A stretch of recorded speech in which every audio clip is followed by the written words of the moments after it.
অমলকান্তি আমার বন্ধু। স্কুলে আমরা একসঙ্গে পড়তাম। রোজ দেরি করে ক্লাসে আসতো, পড়া পারত না। শব্দরূপ জিজ্ঞেস করলে এমন অবাক হয়ে জানালার দিকে তাকিয়ে থাকতো যে দেখে ভারী কষ্ট হতো আমাদের। আমরা কেউ মাস্টার হতে চেয়েছিলাম, কেউ ডাক্তার, কেউ উকিল।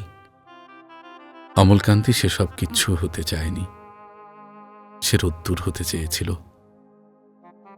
ক্ষান্ত বর্ষণ কাক ডাকা বিকেলের সেই লাজুক রোদ্দুর, জাম আর জামরুলের পাতায় যা নাকি অল্প একটু হাসির মতন লেগে থাকে। আমরা কেউ মাস্টার হয়েছি, কেউ ডাক্তার, কেউ উকিল। অমলকান্তি রোদ্দুর হতে পারেনি। সে এখন অন্ধকার একটা ছাপাখানায় কাজ করে।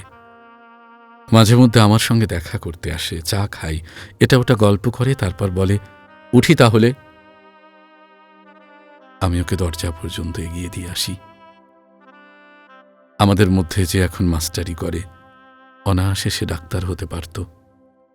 যে ডাক্তার হতে চেয়েছিল, উকিল হলে তার এমন কিছু ক্ষতি হতো না। অথচ সকলের ইচ্ছে পূরণ হলো।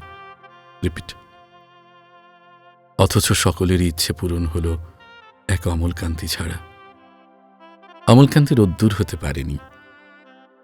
সে অমলকান্তি রোদ্দুরের কথা ভাবতে ভাবতে ভাবতে ভাবতে সে একদিন রোদ্দুর হতে চেয়েছিল। রোদ্দুর হতে চেয়েছিল।